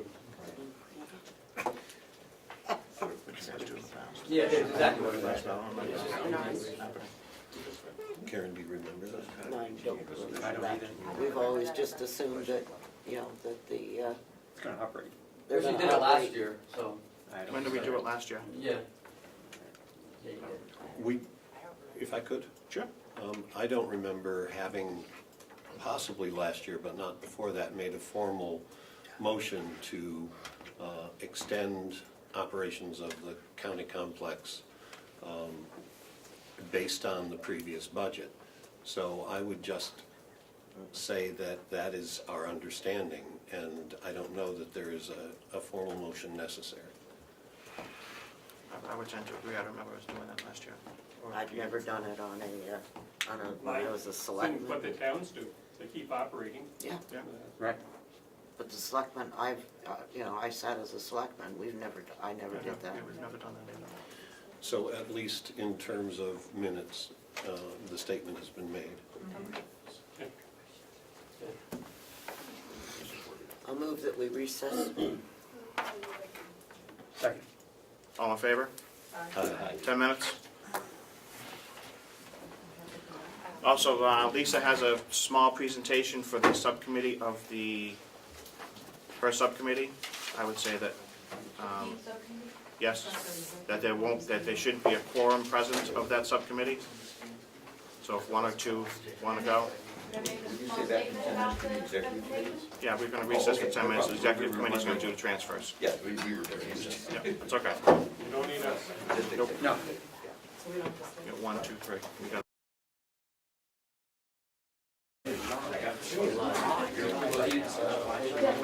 Oh, yeah. Ken, we're doing 3 requests. So I've gotten the numbers, and then small, I just gotta make sure I have I don't have more than 5. This is now. And there's no other, it's just quick and, that's, okay. Not now. You want my gavel? It says how much, it says the Come tax. on. It's either Damon, Lisa, or Bill. Let's roll on. Sorry.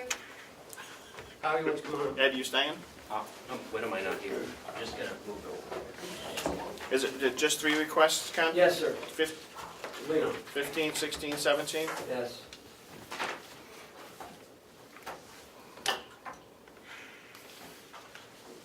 Number 15 is, it's our software for the nursing home, and I'm gonna let Howie talk about it, because there's a lot involved. What we have is some 20-year-old software. This is software that does 2 things. On one side, it's Paula, it's doing the billing for Medicare and Medicaid.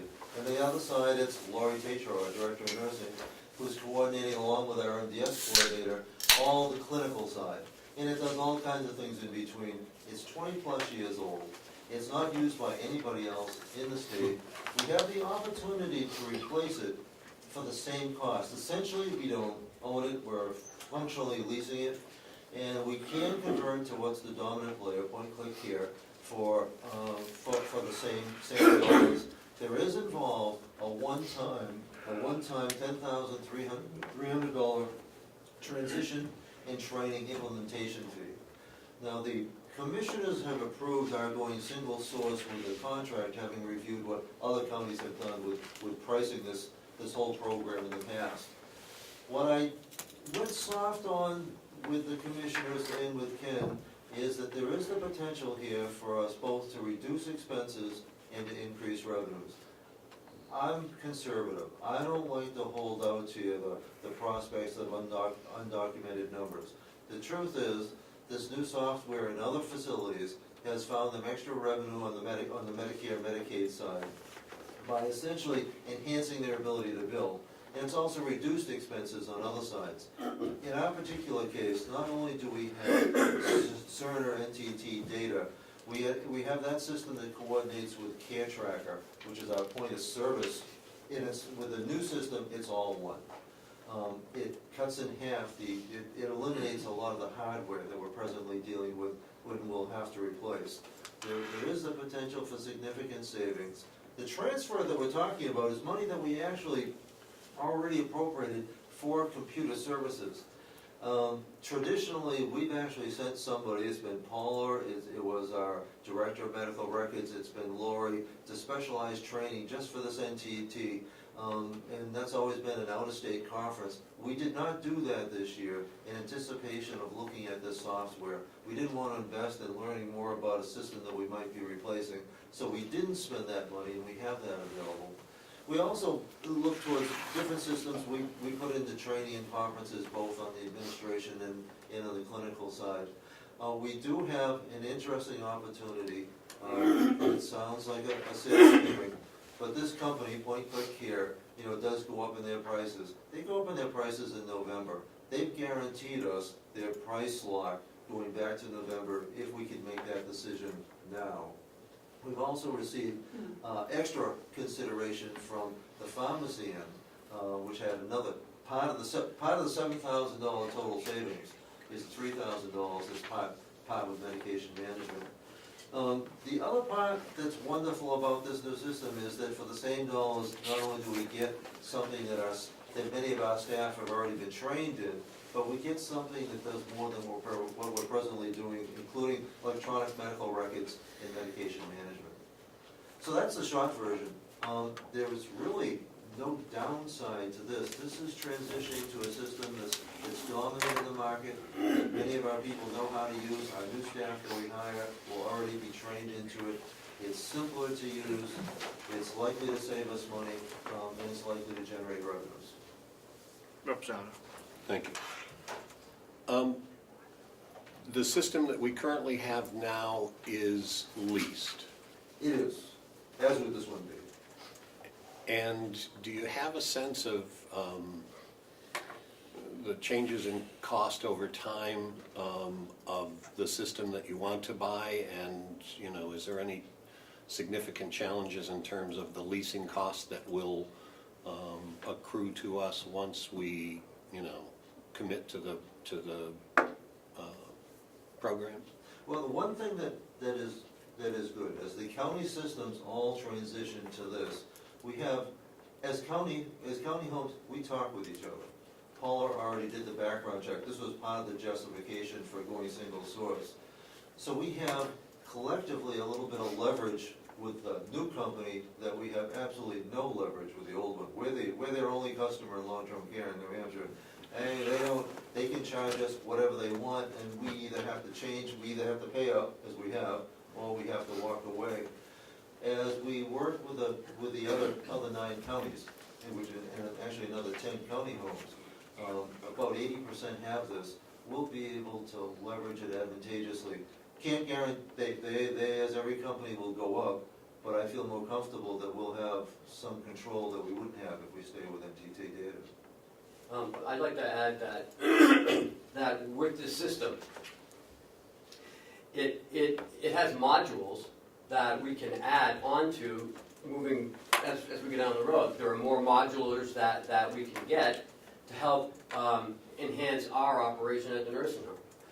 What's also good, and I just thought of today when Jason said about his, the inmate having insurance, we can utilize this system at the nursing home to find out if the inmate has any private insurance anywhere.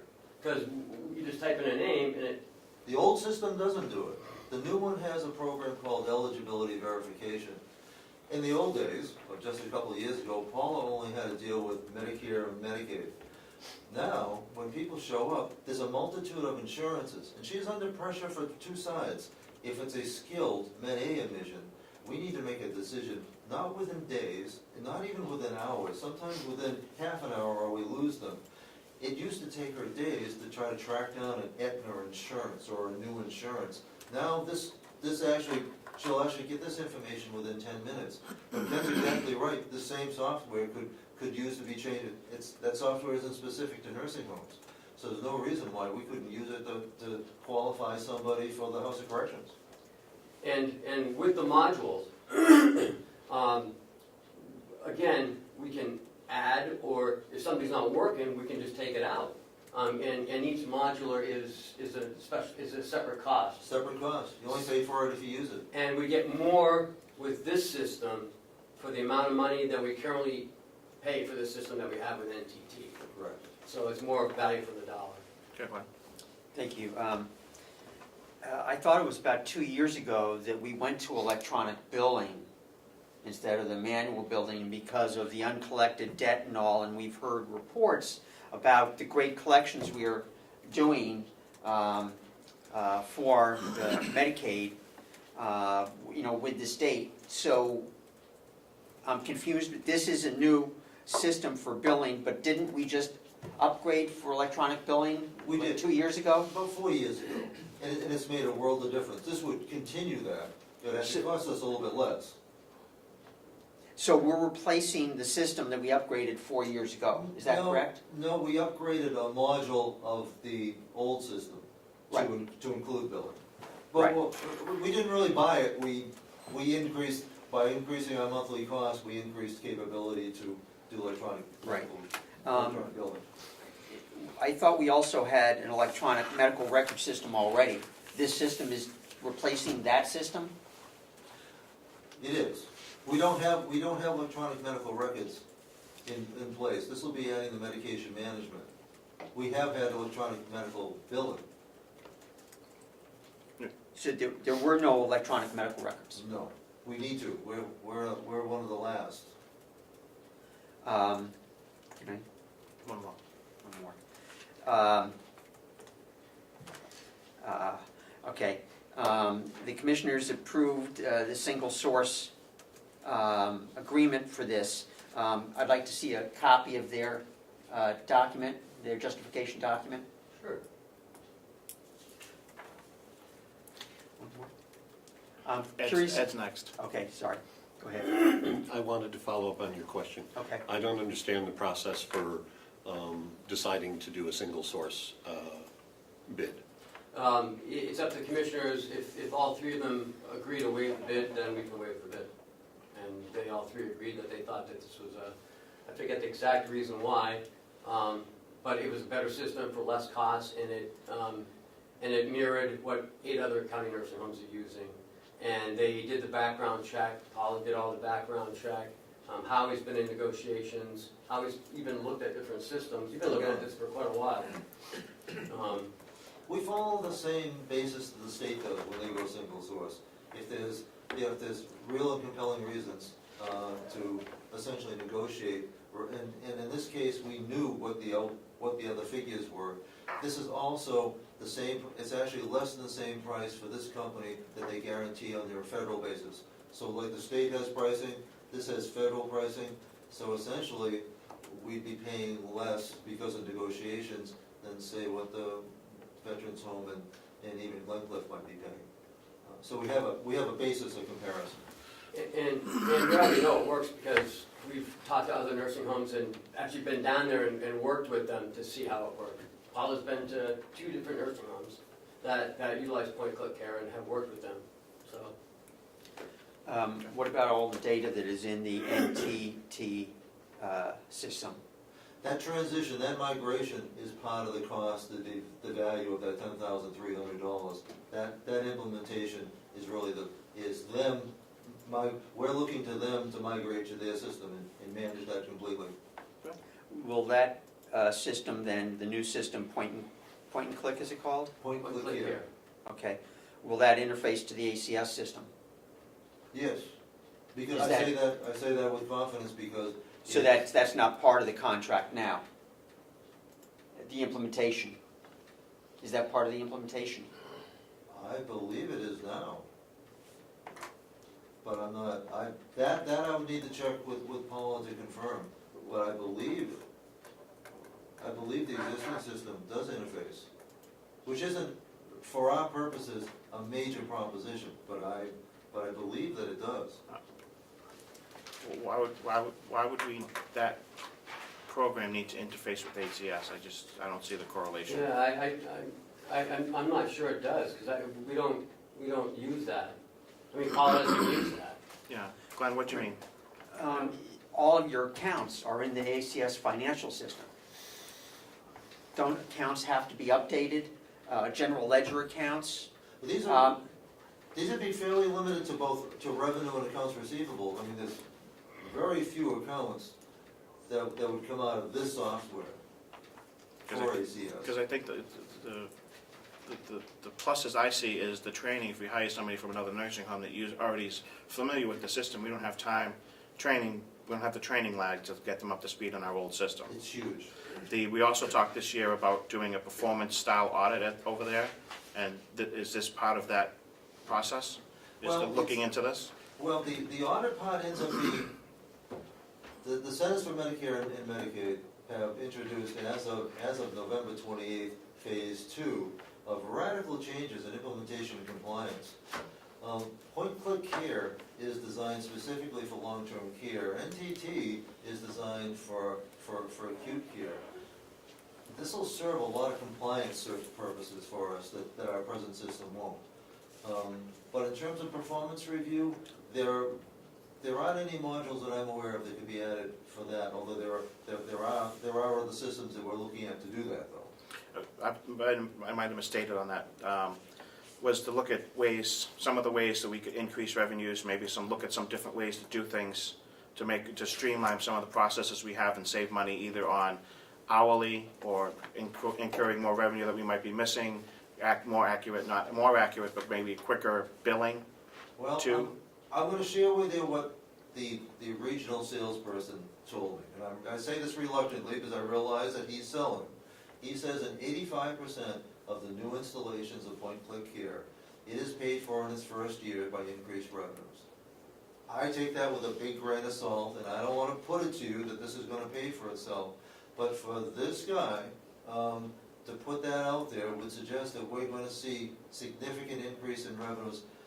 I tend to think that in working with Health Pro, that we're doing much better than we ever have before. He says that notwithstanding, we would see under how this analyzes rug levels and reimbursement, enhanced increased ability to bill. I put that out there as being more of a hope than as a promise, though. But there is that potential. And there's also being able to capture the eligibility day one instead of a week or 2 weeks. Yeah. So we're not lagging behind on that billing, or if their policies have been canceled and we're looking at billing at a certain date and their policy was done, that would be helpful to us. Because as people get different insurances, not only do we need to know day one, but we need to know when they're falling off so that we can transition them to, say, Medicaid in advance and not have Medicaid pending, where we could go months at a time without getting paid. And possibly denied. And or denied. Good, Ed. Hold on, Glenn. Yep. Thank you. A couple of points. If they could change the name so it wasn't so like an elementary school program, it would read better. So, you know. We all call it PCC. That works.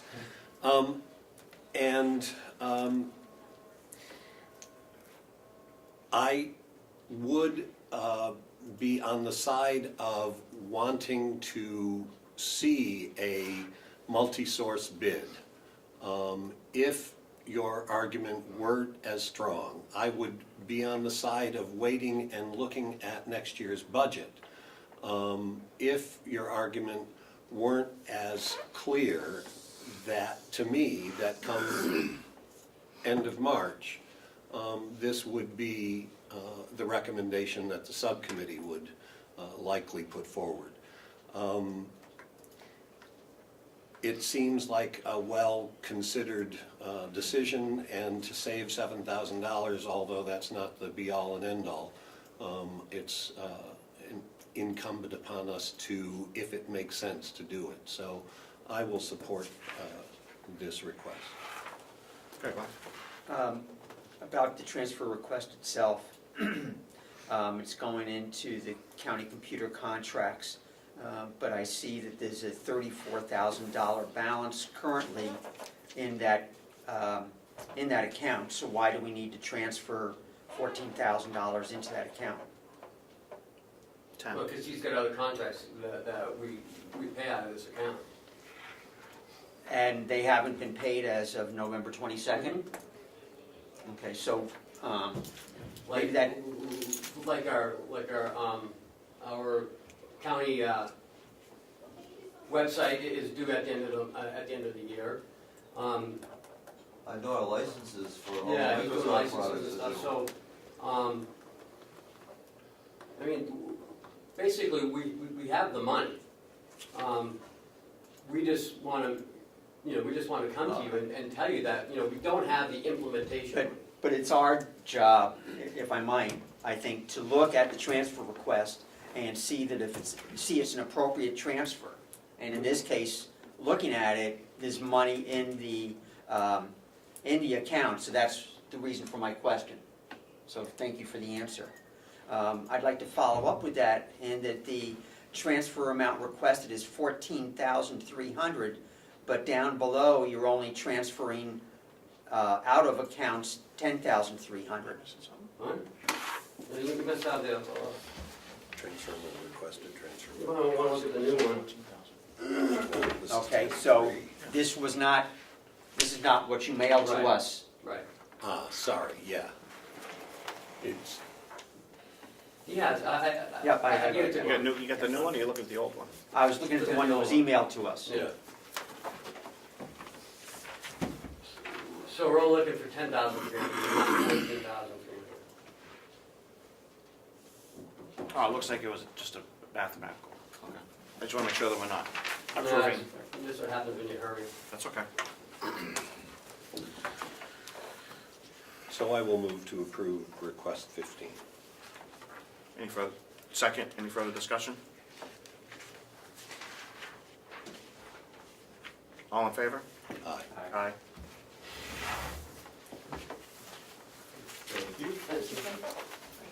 Bob, you're up next. I would, Howie, could you just make sure the subcommittee gets where you are when we come? No, definitely. Thank you. It'll be good news. Yes, we want, but definitely like an update when it's implemented and definitely ongoing. That's, Howie, when are they gonna start?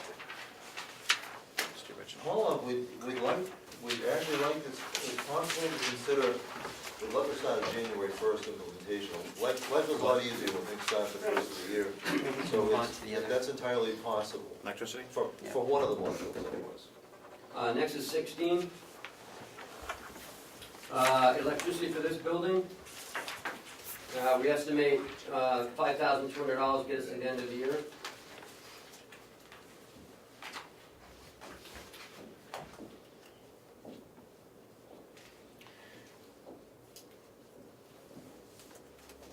Go ahead. And where is that from? This is coming out of the electricity from the nursing home.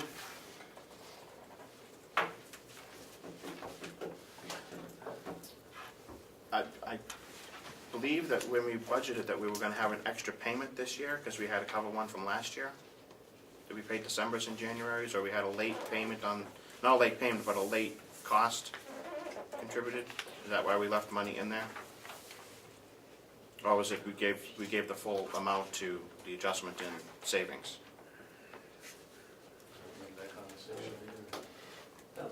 Was that the year before though, I think?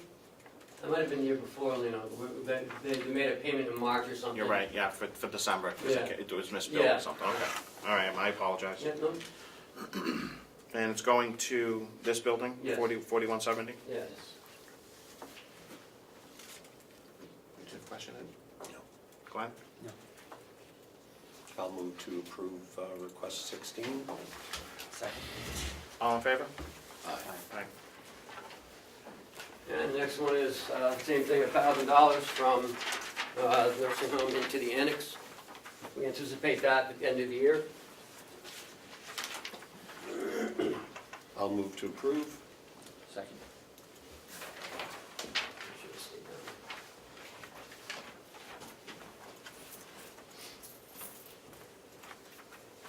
All in favor? Aye. That's not the, is that the original? No, that's the annex one. This is this building one. Yes, it's the original, sorry. The original? Yeah.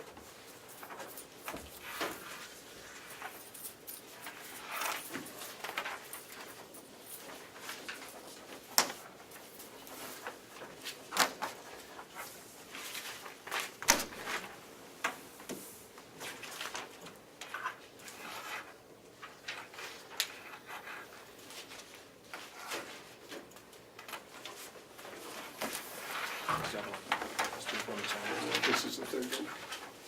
You sign that one, Bob? That was the first one, yeah. Thank you. Thank you. Anything else, Ken? That's it. Bob? Thank you. Thank you. How was that, did you put the new O2 system in yet? Yes, the ozone system. How's it working? Working great. Yeah, Closer, nicer, fluffier. saving some money? Saving a lot of money. Hopefully. Great. Yeah. Anybody wish to make a motion to adjourn from the executive? I do. committee? Second. All in favor? Aye.